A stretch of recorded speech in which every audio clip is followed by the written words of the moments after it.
Testing, testing. Is it? Yes, It's recording. All right. We are good to go.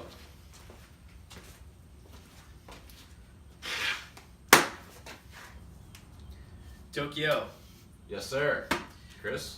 All right, I'm Chris Knight. As everyone knows, this is Tokyo. He's the drifter and the Angry Panda, and we're here to talk about Patriot Project Motorsports, which is a nonprofit and organization which I pretty much collaborated with my wife a long time ago and some past veterans. And we're also here to talk about what it means to be professionalism when hosting events. Hosting events, professionalism in motorsports as well, and gentleman conduct, which could go into when you see your fellow driver on the street.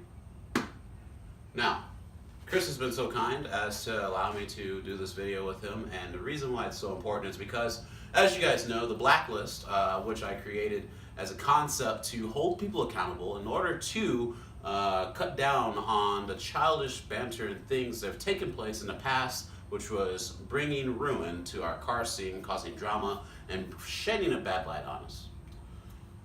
Chris wanted to touch upon things to make sure that there is a universal understanding as to how one should be, conduct, and condone themselves when it comes to going to events, enjoying events with your friends and family, and being able to enjoy your passion with your friends or with strangers that want to challenge you. That's right. So, with that being said, Tokyo and I have actually talked about this many times.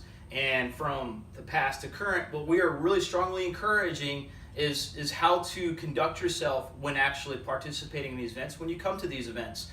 Because from now on, we should all be recognizing that we should have more of a positive feel on the environment, and we're trying to stay away from negativity. Absolutely. And there's been a video out there, why the hate, right? Why the hate? And that was a really good video. I believe a lot of us watched that video, and it really struck home with me. What did you feel about that, Tokyo? You know what? I'm going to be honest with you. I watched maybe 2 minutes of it because everybody and their mom tagged me in it, and I stopped watching. Why? Because I've been preaching this shit, and it's been a part of my philosophy since I got into cars, since I started my path with the Angry Panda. Because guess what? I got a lot of hate. I was one of the first 240s out here that was well known with a straight pipe muffler. People hated it. Actually, that didn't make sense. With a no muffler straight pipe exhaust. People hated it. And back then it was a single cam, which was worse than the dual cam with straight pipe. It was horrible.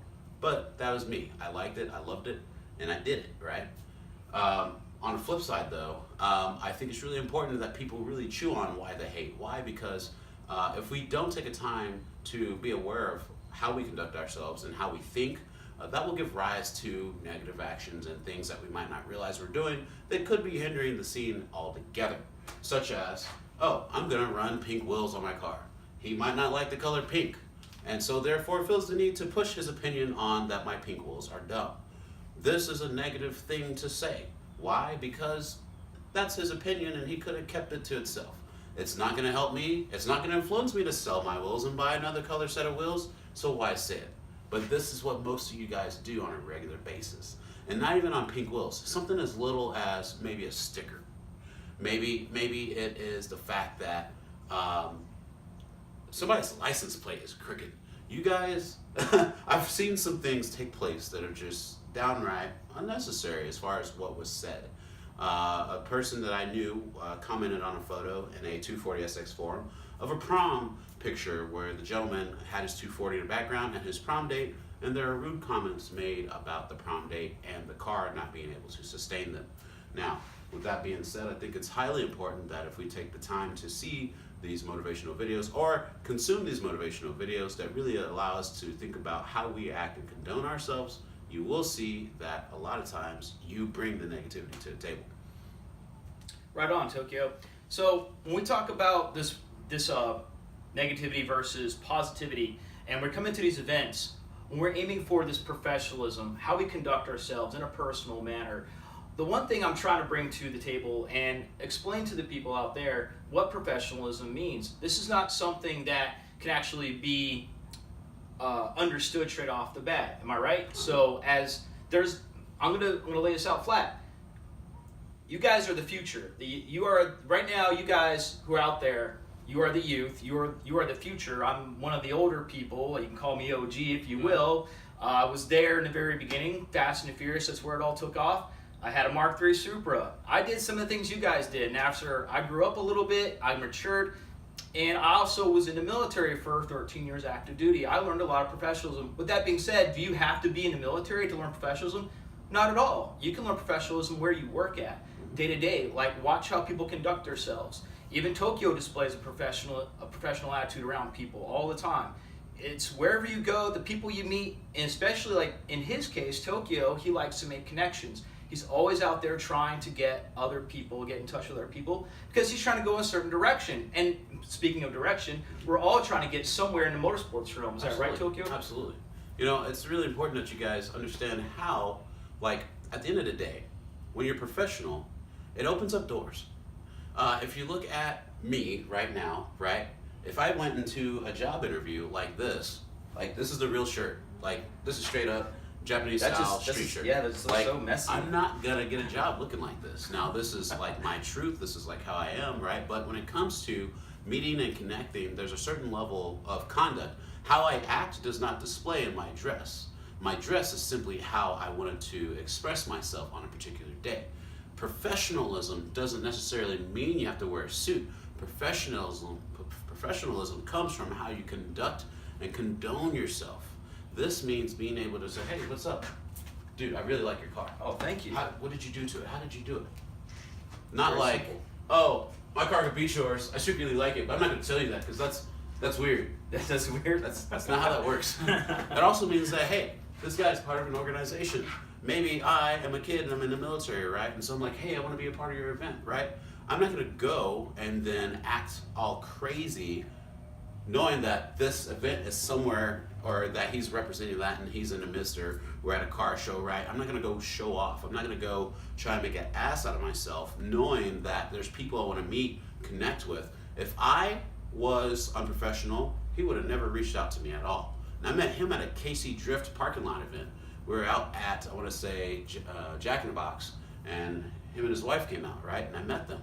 If I had been disrespectful or talking like a gangster, yo man, yo, what's up? Oh, cool car, yo. Like, he would have been completely turned off by that, you know? So again, professionalism comes from here, and it comes from having an idea of where you want to go. So if I did want to go into, like, I don't know, the rap industry or something like that, yeah, I might put on a certain persona. But if I want to go into a universal world where I can connect with multiple people, I need to be universally sound and universally acceptable, which means holding back, being mature, being professional, shaking hands, and being empathetic. Part of professionalism is being empathetic, which means that you have empathy for somebody else, what they're going through or what they have, that they might be at a disadvantage or that they might be at an advantage compared to you, but not lashing out in that, right? Not saying, maybe this guy makes $1 million a year and I don't, right? So then I'm gonna be like, oh, well, you just think you're better than me, right? And so I'm gonna act that way. I'm gonna come off with that chip on my shoulder. That's not professionalism either, you know? Or vice versa. Maybe I make the $1 million and he doesn't. He works at McDonald's. So then I'm gonna treat him like shit because he makes less money. That's not professionalism either. So again, it's all about having empathy, right? And also having that, like, holding yourself accountable. Does that make sense? Yeah, right on. So, with being held accountable for everything you do, and that goes right back to, that reminds me of when I was at Road Atlanta and I was participating in Global Time Attack. So, if everyone looks at the banner, you'll see Global Time Attack up there.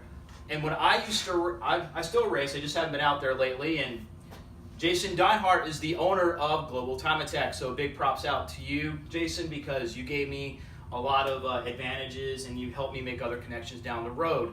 So with that being said, he allowed me to actually create shirts for his event, and I race on his event as well. But conduct is very important wherever you go, because sometimes things can be misconstrued. A really good example, Tokyo, was when I was actually racing. My prior sponsor, he was in front of me in a black FRS like mine. Unfortunately, he was pretty stock. I was not. The downside was I was not on stock. I was still on stock brakes, and they were fading. So I broke late. He broke early. I had to go around. Right. This later caused a huge problem between me and him, and misconduct happened on his end because I got off the track because I said I can't race no more. Right. So I got off the track. Later, he came off the track. He came right up to my booth where I was selling the shirts and everything. And he wanted to cause a big fat scene. And he even complained to Jason Deinhardt. Jason Deinhardt didn't have nothing to do with it because he said, because I already went to him. I conducted myself properly and I explained the whole situation. I avoided an accident. That was conduct. That was the proper conduct. I didn't fight him on those grounds. That could have got me kicked out of that event completely and utterly. And I didn't want that, all right? So with that being said, that goes the same thing. You go to car meets, right?